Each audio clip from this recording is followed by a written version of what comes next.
이사야 60장으로부터 62장에서 이제 선지자 이사야는 하나님의 백성의 영광스러운 미래에 대한 예언을 본격적으로 선포하기 시작합니다.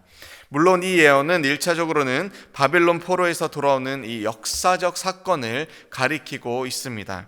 그런데 그것으로 한정하여 보기에는 너무나 놀라운 묘사들이 오늘 본문에 가득합니다. 본문을 자세히 살펴보면 이 교회의 종말론적 영광을 묘사하는 것으로 우리가 볼 수도 있습니다. 이스라엘의 죄악으로 세상 가운데 어둠이 관영했습니다. 가득했습니다. 그런데 하나님께서는 이제 자기의 백성 이스라엘, 그리고 지금 곧 교회에게 명하십니다. 일어나서 빛을 발하라, 그렇게 말씀하십니다. 그리고 그 근거가 무엇입니까? 바로 여호와의 영광이 자기의 백성에게 임하였다. 그렇게 하나님께서 약속하신 선포, 거기에 그 근거가 있습니다. 백성은 스스로 빛을 발할 수 없는 존재입니다. 죄인은 빛을 발할 수 없습니다. 그렇다면 어두운 세상 가운데 빛을 발할 수 있는 근거가 무엇입니까? 그것은 빛 대신 하나님의 빛을 우리 하나님의 백성들이 반사하는 것입니다. 투영하는 것입니다. 거울과 같이, 또 프리즘과 같이, 유리와 같이 빛을 반사하고 투과시켜서 세상 가운데로 하나님의 빛을 온전히 드러내는 것입니다. 전파하는 것입니다. 하나님은 죄인들을 변화시키셔서 그리고 모든 더러운 것과 또 찌꺼기들을 이 징계를 통하여서 제하여 버리시고 이제 하나님의 그 빛이, 온전한 영광스러운 빛이 세상을 향해서 드러나도록 하십니다. 그런 우리에게 빛의 근원 되신 분이 계십니다. 바로 예수 그리스도이십니다. 하나님께서 이스라엘 백성에게 약속하신 그 빛은 빛으로 오신 예수 그리스도를 통해서 이 땅 가운데 온전히 이루어졌습니다. 예수님께서 우리의 희망이 되셨습니다.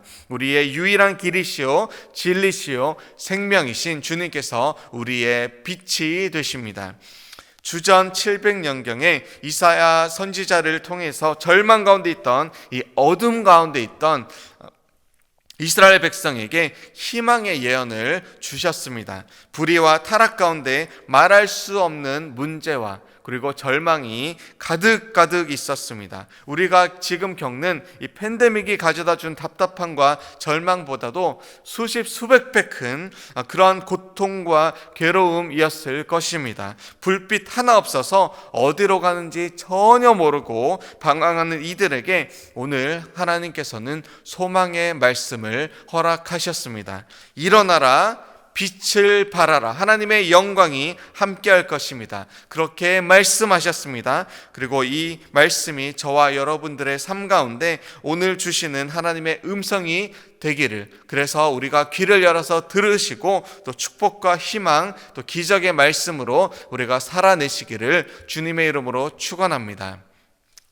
오늘 본문 1절에서 이렇게 선포합니다. 일어나라, arise. 제가 켄터키 루이빌에서 이 신학대학원 캠퍼스에서 살던 시절에 아이스 스톰이 닥친 적이 있습니다. 전례 없던 이 엄청난 아이스 스톰이 나무를 넘어뜨리고 또 캠퍼스 안에 수많은 아파트에 전기를 나가게 만들었습니다. 온 캠퍼스에 칠흑과 같은 어둠이 덮쳤습니다. 정말 한치 앞을 내다볼 수 없는 어둠이, 절망감이 이 캠퍼스를 덮었습니다. 그저 작은 촛불 하나에 의지해서 이 앞을 보며 걸어갈 수밖에 없었습니다. 만약에 그마저도 없었더라면 마치 눈을 잃은 자처럼 그 기간을 살아야 했을 것입니다.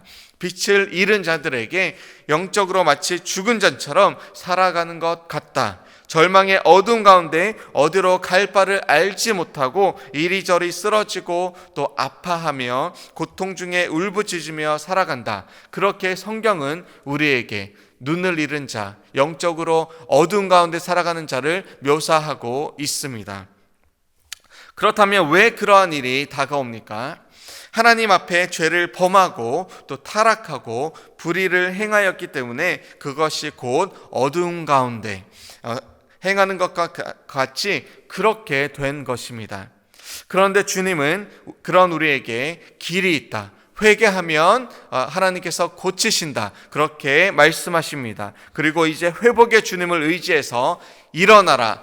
arise 하라라고 말씀하십니다. 나는 죄로 넘어지고 쓰러졌지만 주님을 바라보며 주님을 붙잡고 일어나라라고 말씀하십니다. 주님을 붙잡고 오늘 이 시간 일어나시기를 축원합니다. 제프 핸더슨이라는 분이 나는 희망이다 라는 책을 썼습니다. 원래 이 책의 원제는 Impossible is nothing, 곧 불가능은 아무것도 아니다, 불가능은 없다라고 되어 있습니다. 이분은 현재 이 라스베가스 최고급 호텔 벨라지오라는 호텔에서 흑인으로는 최초로 총주방장, 전체 주방장의 헤드가 된 유능한 요리사입니다. 원래 이 제프라는 분은 불행한 인생을 살았습니다. LA의 사우스 센트럴 지역 빈민촌에서 태어났습니다. 그곳에는 이 마약에 빠진 사람들이 즐비하였습니다. 싱글만 말해서 어렵게 자란 이 제프는 어려서부터 도둑질을 하며 그렇게 살았습니다. 10살이 되기 전에 오른쪽 눈이 상하게 되어서 앞이 잘 보이지도 않게 되었습니다. 10대가 되어서 마약 딜러로 이렇게 삶을 살아가게 됩니다.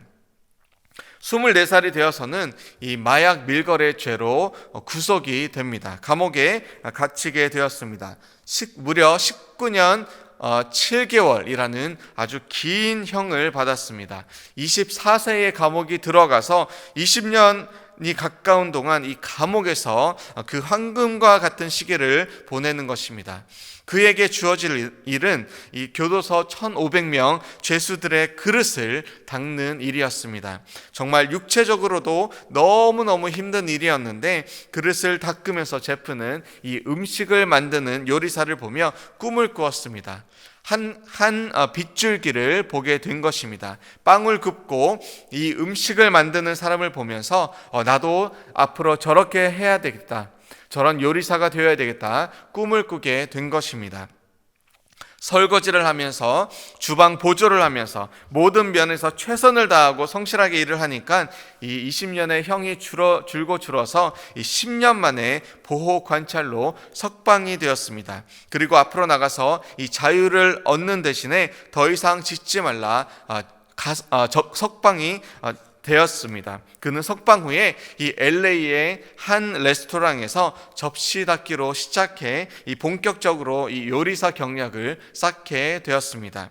메리엇 호텔, 또 리치 칼튼, 벨에어 호텔 등의 이 큰 호텔의 주방을 거쳐서 이제 시저스 팰리스 호텔의 흑인 최초로 주방장이 되고 미국 이 테이스팅 협회 선정 2001년도 최고의 요리사상도 받습니다. 그리고 이 마침내 세계적으로 유명한 이 발라지오 호텔의 최초의 흑인 총주방장이 되었습니다. 그리고 지금 그는 이 흑인 청소년들에게 희망을 전하는 희망 전도사가 되었습니다.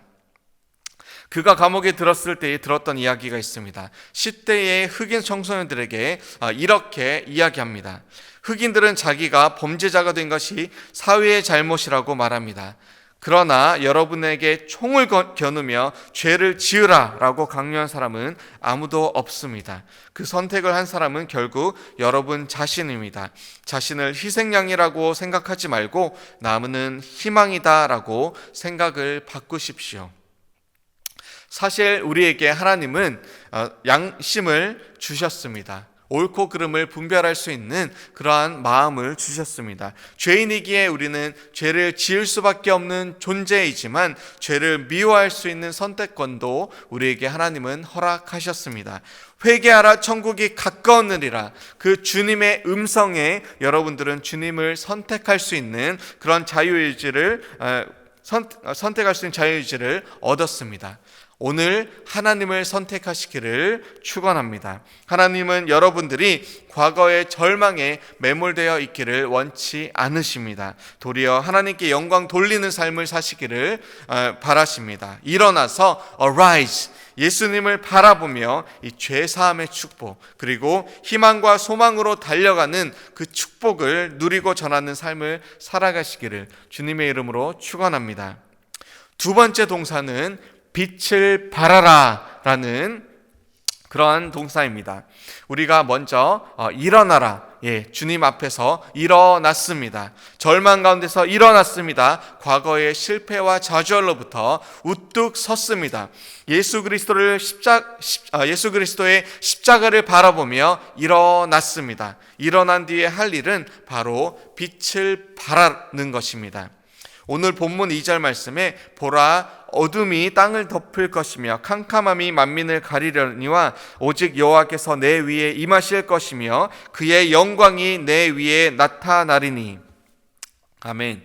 이 세상은 어두움 가운데 있습니다. 캄캄함이 만민을 가리고 있습니다. 그렇지만 하나님의 사람에게는 여호와께서 임하십니다. 여호와의 영광이 그의 백성 위에 나타나십니다.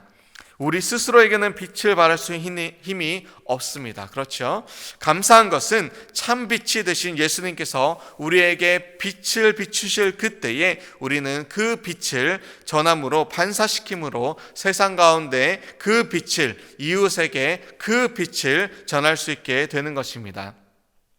한국에서 찬양사역자로 활동 중이신 스캇 브레너 목사님의 나를 세상의 빛으로 라는 찬양곡이 있습니다. 그 찬양 가사가 다음과 같습니다. 나를 세상의 빛으로 부르신 주님 비추소서. 나도 주님의 빛을 비추리라. 어둠을 밝히는 빛, 온 세상을 비추는 빛, 산 위의 마을이 숨기지 못하네.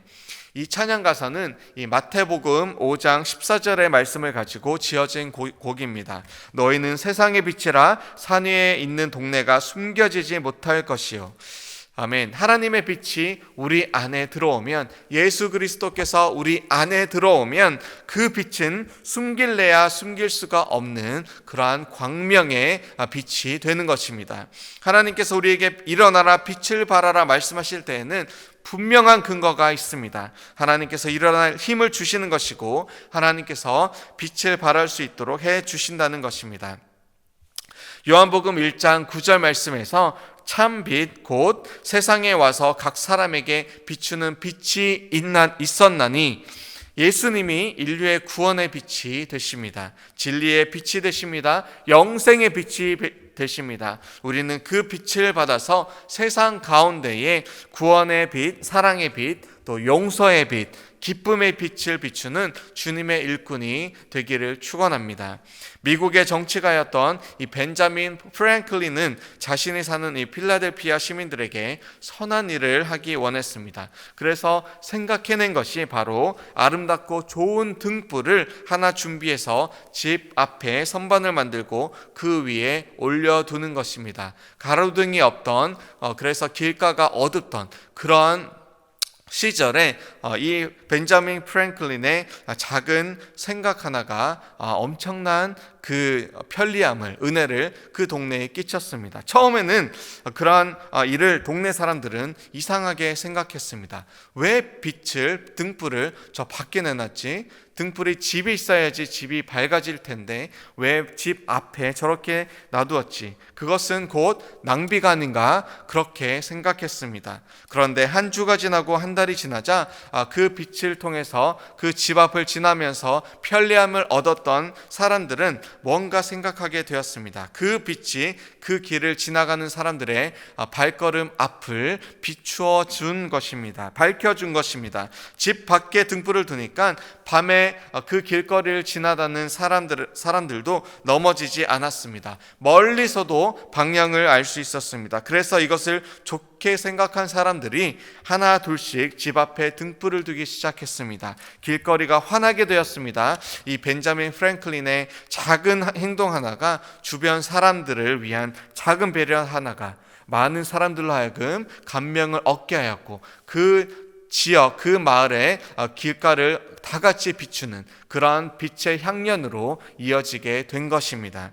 우리도 이와 같이 빛 대신 주님의 빛을 받아서 우리 삶 속에서 작은 빛을 하나씩 들게 된다면 우리의 불이 모여서 큰 불을 이루어서 이 마을과 이 도시와 이 세상을 비추는 밝은 빛으로 나타날 것입니다. 한 명의 불은 보잘것없지만 불이 모여서 엄청난 빛으로, 에너지로, 그리고 힘들고 어렵고 절망 가운데 있는 자들에게 엄청난 희망의 빛으로 될 것입니다. 그리스도의 죽음과 부활의 빛이 죽어가는 영혼들에게 생명의 빛이 될 것입니다. 오늘 함께 부른 찬송 시온의 영광이 빛나는 아침은 토마스 헤이스팅스 목사에 의해서 지어졌습니다. 토마스 목사는 미국 커네티컷 주에서 매우 가난한 집안의 아들로 태어났습니다. 그는 몸의 피부와 털이 하얗게 되는 그러한 변백종이라는 병도 앓고 있었습니다. 근시도 심해서 책을 보려면 책을 눈에다 갖다 대고 읽어야 할 정도였습니다. 그런 그가 음악에 대한 열정이 있어 18세에는 교회 성가대를 지휘하게 되었고 22세에는 음악 교사가 되었고 32세에는 찬송가 집을 직접 출간하게 되었습니다. 그런데 안타깝게도 이 47세가 되었을 때 시력을 거의 잃게 되었습니다. 이후 기도가 일상이 되었습니다. 그리고 볼 수 없는 그런 어둠에 갇혀 기도할 때에 진정한 빛이 누구인가, 무엇인가 이제 더 확실하게 깨닫게 되었습니다. 그리고 이 하나님께서 주신 영감으로 찬양의 가사를 적었는데 그것이 바로 오늘 우리가 함께 처음에 불렀던 시온의 영광이 빛나는 아침입니다. 그의 눈이 밝아져서 모든 것을 볼 수 있는 것 아니었습니다. 더 깊은 어둠 가운데 갇혀 살아갈 때지만 어둠에서 예수님의 빛으로 돌아오는 백성들의 모습을 보며 이 참 빛을 노래한 것입니다. 과거의 어둠에 더 이상 매여 있지 않으시기를 축복합니다. 주님께서 빛으로 오셔서 우리에게 빛으로 걷게 하셨습니다. 믿음으로 주님의 빛을 받아들이시기를 바랍니다. 그리고 그 주님께서 우리에게 약속의 말씀을 주십니다. 오늘 본문 말씀 19절입니다. 함께 읽겠습니다. 다시는 낮에 해가 내 빛이 되지 아니하며 달도 내게 빛을 비추지 않을 것이요 오직 여호와가 내게 영원한 빛이 되며 너의 하나님의 내 영광이 되리니. 하나님께서 우리의 영원한 빛이 되십니다. 그리고 하나님께서 우리의 영원한 영광의 빛이 되십니다. 일어나시길 바랍니다. 그리고 오늘 빛을 발하시길 축복합니다. 그 주님의 빛을 오늘 온 세상에 비추시는 저와 여러분들 다 되시기를 주님의 이름으로 축원합니다. 우리 함께 기도하시겠습니다. 주님 감사합니다. 빛으로 오신 주님, 그 주님을 우리가 이 시간 바라봅니다. 하나님, 우리가 잘 반사하기 원합니다. 그리고 우리를 통해서 주님의 빛을 이 세상 가운데 비추기 원합니다.